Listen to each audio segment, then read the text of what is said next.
Hi friends, what's about you. I hope all of you fine. जैसे कि आज का हमारा जो टॉपिक है वो इनर्ट एंड लिबाइल कम्प्लेक्सेस है। अब हम देखेंगे आज और हम डिस्कस करेंगे इनर्ट और लिबाइल कम्प्लेक्सेस डिटेल से, बेसिक डिटेल देखेंगे। अब हम इससे पहले मैं आपसे रिक्वेस्ट करूँगी कि आप चैनल को वो वीडियो को पूरा देखिएगा और एंड तक ज़रूर देखिएगा। अब हम स्टार्ट करते हैं अपने वीडियो। अब स्टेबिलिटी ऑफ कम्प्लेक्स। अब हमारे पास जो भी कम्प्लेक्स होता है उसकी जो स्टेबिलिटी होती है वो दो पार्ट से स्टेबल किया जाता है, दो टाइप से स्टेबल किया जाता है। एक तो थर्मोडायनेमिकली होता है और दूसरा कौन सा, कैनेटिकली होता है। जो हमारे पास थर्मोडायनेमिकली होता है तो हम इसे हीट मेंटेन कर लेते हैं, मतलब किसी भी कम्प्लेक्स को कुछ हीट देकर उनकी जो हीट रिक्वायर हीट होती है तो हम उसको स्टेबल कर देते हैं। जैसे कि अब हमारे पास एक तो स्टेप वाइज रेट कॉन्सिडेंट होता है कि हम स्टेप वाइज उनकी हीट को कौन मतलब मेंटेन करते हैं, और दूसरा कि ओवरऑल रेट कॉन्सिडेंट होते हैं कि हम उसके ओवरऑल जो रेट कॉन्सिडेंट है उसको हम मेंटेन करते हैं डायरेक्ट हीट दे के। अब हमारे पास जो दूसरा मेथड है वो है कैनेटिकली। कैनेटिकली बेसिकली है भी रिएक्शन से। कैनेटिकली का मतलब कि केमिकल रिएक्शन हो रहा है तो केमिकल रिएक्शन को कैसे उसमें कम्प्लेक्स को कैसे मेंटेन किया जाता है। उसमें दो तरह के बनते हैं, एक तो लिबाइल बनता है, एक इनर्ट बनता है। जो हमारे पास लिबाइल होते हैं वो लिगेंड आर इजीली सब्स्टिट्यूटेड, मतलब उसमें हम लिगेंड को इजीली सब्स्टिट्यूटेड करते हैं। जबकि हमारे पास जो इनर्ट होता है वहाँ पर हम लिगेंड को इजीली सब्स्टिट्यूट नहीं कर सकते। अब ये हमारे पास सब्स्टिट्यूटेड क्या क्या मतलब कि हमारे पास एक लिगेंड ऑलरेडी मौजूद है, हम उसकी तरह रिप्लेस करके दूसरा लिगेंड लगा रहे हैं। जैसे कि हमारे पास ये लिबाइल है, उसकी एग्जांपल देख लेते हैं। अब उसका देखें, ये हमारे पास लिबाइल है। ओके, अब हमारे पास कोई एक लिगेंड ऑलरेडी कम्प्लेक्स में मौजूद है, उसकी जगह हम क्या एक्स लगाना चाह रहे हैं। अब ये वाला जो एक्स है, ये वाला लिगेंड है, इसके साथ रिएक्ट करेगा तो ये देखें, ये एक्स आके यहाँ से एक लिगेंड यहाँ रिमूव हो गया तो क्या हुआ, ये सब्स्टिट्यूशन रिएक्शन इसे कहते हैं। जब सब्स्टिट्यूशन रिएक्शन यहाँ देखे कम रिपीटली हो गया। अब यहाँ पर इनर्ट में देखते हैं तो ये सब्स्टिट्यूशन रिएक्शन जल्दी नहीं होगा और यहाँ पर रिपीटली नहीं होगा। देखिए हमारे पास कोई मेटल लिगेंड देखिए कम्प्लेक्स है कोई, उसके जो हमारे पास लिगेंड है उसको रिप्लेस कर रहे हैं दूसरे लिगेंड के साथ, लेकिन यहाँ पर वो रिएक्शन रिपीटली नहीं देता।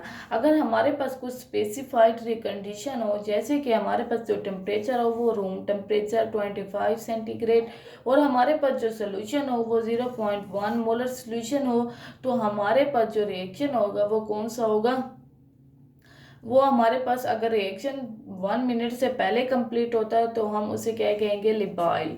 1 बिफोर 1 मिनट। अब जब हम 1 मिनट की बात करें मतलब ये कि ये अंडर 1 मिनट हो जाता है ये वाला रिएक्शन, जबकि ये रिएक्शन जो होता है वो अंडर 1 मिनट नहीं होता, तो इसलिए हम इसे क्या कहते हैं, इनर्ट। इनर्ट वैसे बेसिकली इनर्ट जो हमारे पास इनर्ट गैसेस होती हैं तो वहाँ से ड्राइव है। इनर्ट गैसेज भी रिएक्ट नहीं करती, तो ये इनर्ट जो हमारे पास इनर्ट है ये भी कम्प्लेक्स जो होता है ये बहुत कम रिएक्ट करता है और मतलब इसे बहुत ज़्यादा टाइम रिक्वायर होता है। तो हम 1 मिनट से पहले नहीं होता और 1 मिनट में भी ये कंप्लीट नहीं होता, तो हम इसे क्या कहते हैं, ये इनर्ट रिएक्शन है। अब हमको देखते हैं कंडीशन इनर्ट और लिबाइल। अब सबसे पहले बेसिक बात ये होती है, जितना हमारे पास मेटल और लिगेंड का बॉन्ड जो होगा वो स्ट्रॉन्ग होगा उतनी ज़्यादा हमारे पास इनर्टनेस जो होगी वो इंक्रीज होगी और लिबेलिटी डिक्रीज होगी। मतलब ये कि ये देखिए ये मेटल है, ये लिगेंड है, कोई इनके दरमियान कोई बॉन्ड है वो बहुत ज़्यादा स्ट्रॉन्ग है, उसको ब्रेक करना बहुत ही मुश्किल है। तो वो आगे जो ये वाला लिगेंड है इसको हम कैसे रिप्लेस करेंगे, जब ये वाला बॉन्ड ही स्ट्रॉन्ग है तो इसके लिए मोर टाइम रिक्वायर होगा, तो इसे हम क्या कहेंगे कि इनर्ट है बिकॉज ऑफ स्ट्रॉन्ग बॉन्ड। ये इनर्ट है क्योंकि ये बॉन्ड ब्रेक नहीं हो रहा। टाइम, बहुत टाइम ले रहा है ब्रेक होने में। तो हम इसे क्या करेंगे कि ये हमारे पास इनर है। अब जब हम दूसरा एक देखते हैं कि ये मेटल जो लिगेंड बॉन्ड है ये वीक है, then innateness decrease and लिबेलिटी increase. मतलब ये कि जो मेटल और लिगेंड के दरमियान जो ये बॉन्ड है ये वीक है और इसे ब्रेक करना बहुत ही इजी है। तो ये अब जब ब्रेक इजीली हो रहा है तो क्या होगा, तो ये रिएक्शन भी यानी रिप्लेसमेंट जो होगा सब्स्टिट्यूशन का वो इजीली होगा एक्स किसी से। तो ये क्या करेगा हमारे पास, ये हमारे पास लिबाइल होंगे, ये हमारे पास रिबाइल हो जाएंगे। देखिए मेटल लिगेंड जब हम इसके एक्स के साथ सब्स्टिट्यूट करवाते हैं तो हमारे पास कुछ यूं बनेगा एक्स प्लस एल।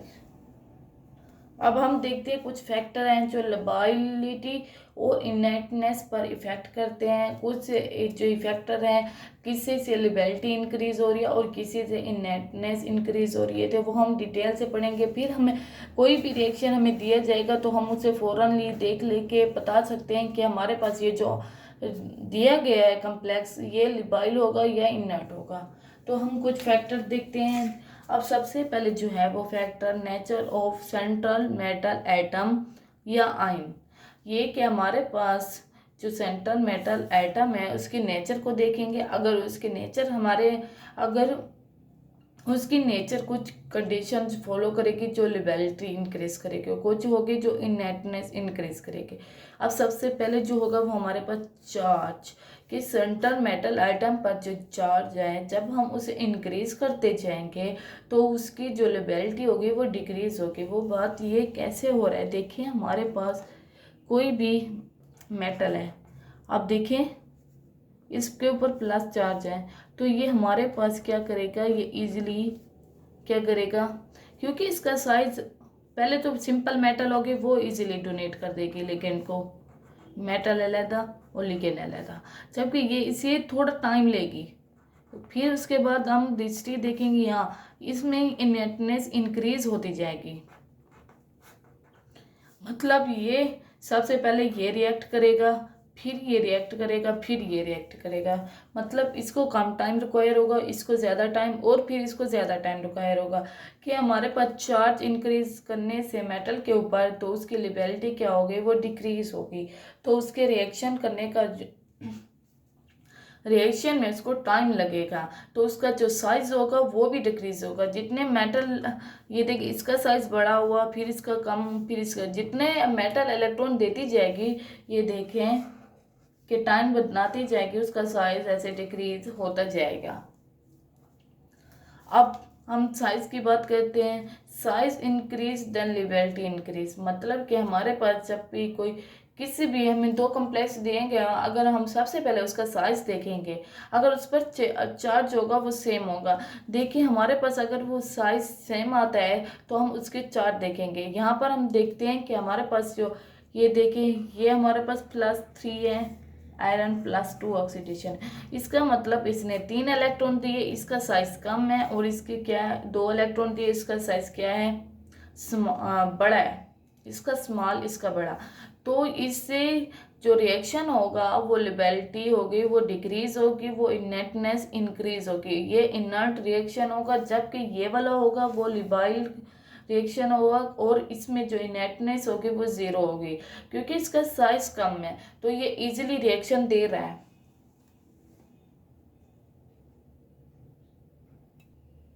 जब हम चार्ज टू साइज रेशियो की बात करते हैं तो जब हम charge to size ratio increase करते हैं तो हमारे पास जो लिबेलिटी होगी वो डिक्रीज होगी और नेटनेस इंक्रीज होगी। वो कैसे, जब हम charge to size ratio increase करते हैं तो हमारे पास जो बॉन्ड होता है मेटल लिगेंड वो मोर स्ट्रॉन्ग होता है।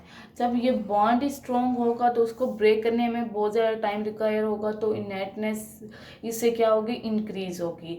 तो ये हमारे पास कोई, ये देखें ये हमारे पास कोई सोडियम का है, इस पर प्लस चार्ज है और इसका साइज भी कुछ अब इसका देखते हैं मैग्नीशियम का, इसके ऊपर +2 है। अब इसके साइज की अब साइज देखें तो इसका सोडियम का कम है, मैग्नीशियम का ज़्यादा है। तो यहाँ पर चार्ज ज़्यादा है और यहाँ पर क्या है, चार्ज कम है। जब हम निकालते हैं इसका चार्ज टू साइज रेशियो, उसकी वैल्यू निकलती है इतनी और इसकी इतनी, यानी जितनी ज़्यादा चार्ज टू साइज रेशियो है तो नेटनेस क्या हो रहा है, उसकी ज़्यादा हो रही है। यानी ये लिबाइल होगा हमारे पास कम्प्लेक्स, और जो ये वाला होगा वो इनर्ट होगा, ये हमारे पास इनर होगा, इनर्ट। अब हम देखते हैं कि ये हमने कम्प्लेक्सिटी में देखे। अब सेंट्रल, अब ये देखें coordination number of central metal atom, के हमारे पास कुछ फैक्टर्स होते हैं, जैसे कि हमारे पास सेंट्रल मेटल एटम है, अगर हम उसकी कोऑर्डिनेशन को देखें तो हम उससे पता लगा सकते हैं कि हमारे पास जो कंपाउंड है वो कौन सा है, लिबाइल है या इनर्ट है। अगर हम बात करते हैं ये coordination number of central metal atom, तो हमारे पास जब 4 कोऑर्डिनेशन नंबर होगा सेंट्रल मेटल एटम का तो वो टेट्राहेड्रल या स्क्वायर प्लेनर। ये देखिए स्क्वायर प्लेनर कुछ ऐसे होगी ज्योमेट्री, एल एल लिगेंड, ठीक है, ये हमारे पास स्क्वायर प्लेनर है। अब जो आने वाला लिगेंड होगा वो यहाँ से अटैक करेगा या फिर यहाँ से अटैक करेगा, तो क्या यहाँ हमारे पास लिगेंड के अटैक करने के जो चांसेस है वो ज़्यादा हैं, तो इसका मतलब ये हमारे पास क्या होगा, हमारे पास ये लिबाइल होगा। यहाँ पर जो लिबाइल होगा तो इसका मतलब जो हमारे पास टेट्राहेड्रल या स्क्वायर प्लेनर है तो उसके अंदर जो लिबाइलिटी है वो इंक्रीज होती है। जबकि हम ऑक्टाहेड्रल की बात करते हैं तो उसका कोऑर्डिनेशन नंबर जो मेटल का होता है वो 6 होता है, तो वो इस बात पे डिपेंड करते हैं कि डी इलेक्ट्रॉन, कि हमारे पास number of D electron in octahedral complexes, कि हमारे पास जो ऑक्टाहेड्रल कम्प्लेक्सेस में मेटल दिया गया है उसके डी इलेक्ट्रॉन कितने हैं। वो इलेक्ट्रॉन डिसाइड करते हैं कि हमारे पास ये जो कंपाउंड है वो लिबाइल है या इनर्ट है। सबसे पहले हम देखते हैं CFS एनर्जी, यानी CFS एनर्जी जो होगी जब वो नेगेटिव होगी तो हमारे पास क्या होगा, ये क्रिस्टल फील्ड एनर्जी है, स्टेबिलिटी एनर्जी।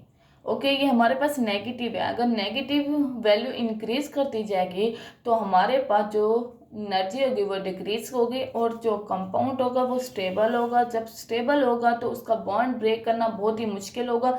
जब बॉन्ड ब्रेक करना मुश्किल होगा तो उसके क्या होगा, तो उसकी क्या होगी, वो लिबाइल हो जाएगी, वो इनर्ट, ब्रेक करना इजीली नहीं होता, वो स्टेबल होगा, वो उनको रिएक्ट करने के लिए मतलब बहुत ज़्यादा एनर्जी की और टाइम रिक्वायर होगा। जबकि हमारे पास जो ज़ीरो या पॉजिटिव वाले नंबर्स होंगे वो अनस्टेबल होंगे, उनकी एनर्जी ज़्यादा होगी, तो वो क्या होंगे, वो लिबाइल होंगे, वो इजीली ब्रेक होकर, स्टेबल नहीं होंगे, वो इजीली ब्रेक होकर लिबाइलिटी शो करेंगे। जब हम लिबाइलिटी या इनर्टनेस को डिस्कस करते हैं अब CFT के मुताबिक, क्रिस्टल फील्ड थ्योरी के मुताबिक, तो हमारे पास कुछ पॉइंट्स आते हैं। देखिए हमारे पास दो सेट होते हैं, एक EG वाला होता है, दूसरा T2G वाला, इसमें ओके। अब जो हमारे पास जो EG होता है वो क्या होता है, एक्सिस पर होते हैं, यानी एक्सिस पर इसका प्लेन होता है। जो लिगेंड अटैक करेगा EG वाला वो एक्सिस पर, जो T2G वाले होंगे वो axis between the axis attack करेंगे, यहाँ से लिगेंड अटैक करेंगे। अब देखिए हमारे पास जो T2G वाले लिगेंड्स हैं वो इजीली अटैक कर सकते हैं, उनको इजीली अटैक करने का, तो वो हमारे पास लिबाइल होंगे T2G वाले। जब हम EG वाले बात करते हैं तो हमारे पास वो क्या होंगे, इनर्ट होंगे। फिर भी उसके अंदर जो इलेक्ट्रॉन होंगे वो भी डिसाइड करेंगे ये लिबाइल है या इनर्ट है। अब ज़ीरो की बात करें तो ज़ीरो हमारे पास कुछ नहीं है, तो ये हमारे पास क्या होगा, ये हमारे पास लिबाइल होगा। जब एक की बात करेंगे वो यहाँ इलेक्ट्रॉन आएगा, तो ये देखिए यहाँ पर लिगेंड पर अटैक करने का चांसेस हैं, तो ये भी लिबाइल होगा। यहाँ भी रिएक्शन हमारे पास लिगेंड होगा वो इजीली रिप्लेस हो जाएगा। जब हम T2G बात करते हैं तो तब भी ऐसा ही होगा कि हमारे पास लिबाइल हो जाएगा। जब हम D3 की बात करते हैं तो वो इनर्ट हो जाएगा, क्योंकि हाफ फील्ड यहाँ पर वो क्या करते हैं, अपने जो लास्ट शेल है वो हाफ फील्ड हो जाता है। हाफ फील्ड जो होता है वो उनके पास और चांसेस नहीं होते कि वो इलेक्ट्रॉन अपने पास एक्सेप्ट करें, या तो वो चाहेंगे कि हमारे पास फुल इलेक्ट्रॉन हो या हाफ फील्ड हो। तो यहाँ पर हाफ फील्ड जो रूल है वो कंप्लीट हो रहा है, दैट्स वाई जो ये होंगे वो इनर्ट होंगे। जब हम दूसरे D4 की बात करते हैं तो यहाँ पर हमारे पास दो तरह के वो बनते हैं कम्प्लेक्सेस, एक लो स्पिन होते हैं, एक हाई स्पिन के होते हैं। जो हमारे पास लो स्पिन होते हैं तो ये देखिए ये हमारे पास क्या है, अब अगर हम आने वाला जो इलेक्ट्रॉन है यहाँ पुट करते हैं तो हमारे पास लो स्पिन है, अगर यहाँ पुट करते हैं तो हमारे पास हाई स्पिन है। जब यहाँ पुट करते हैं तो वो हम उसे क्या कहेंगे, वो इनर्ट है। अब जब यहाँ पुट करेंगे तो हम उसे लिबाइल करेंगे, क्या वो यहाँ पर भी पुट करने से वो इनर्ट बन जाएगा, यहाँ पर भी इनर्ट। ये दोनों केसेस में क्या है, इनर्ट बना रहे हैं। अब जब हम यहाँ पर बात करते हैं D5 की बात करते हैं तो D5 में ऐसा होता है कि आने वाला इलेक्ट्रॉन यहाँ पुट होगा तो ये कंप्लीट हाफ शेल होंगे तो ये इनर्ट होगा, लो स्पिन। जब हाई स्पिन की बात करते हैं जो आने वाला जो इलेक्ट्रॉन होगा यहाँ पुट होगा तो ये यहाँ दो इलेक्ट्रॉन आएंगे तो वो हमारे पास लिबाइल्ड होगा, क्योंकि उसको एक और इलेक्ट्रॉन हाफ फील्ड कंप्लीट करने के लिए चाहिए होगा तो वो लिबाइल होगा। जो हमारे पास D6 होगा वो भी इनर्ट होगा, और जो लो स्पिन में होगा, जो हाई स्पिन में होगा वो लिबाइल होगा। और जो हमारे पास D7 D8 जो हमारे पास D7 D8 D9 D10 है, ये टोटल क्या होते हैं, हमारे पास लिबाइल होते हैं। मतलब ये कि हमारे पास ये रिएक्शन शो करते हैं और इनका जो रिएक्शन होता है वो फास्ट होता है, बिफोर 1 मिनट ये कंप्लीट कर लेते हैं। जिस तरह से हमने CFT का में कहा था कि तो लो स्पिन या हाई स्पिन, यहाँ हम बात करेंगे आउटर ऑर्बिटल कम्प्लेक्सेस और इनर ऑर्बिटल कम्प्लेक्सेस। जो हमारे पास आउटर ऑर्बिटल कम्प्लेक्सेस, यहाँ पर हमारे पास इनर ऑर्बिटल कम्प्लेक्सेस है, वो किस तरह से इनर्ट लिबाइल वो डिस्कस करते हैं। कि हमारे पास आउटर ऑर्बिटल का मतलब यहाँ पर हमारे पास 4D इन्वॉल्व होगा, यहाँ 3D इन्वॉल्व होगा।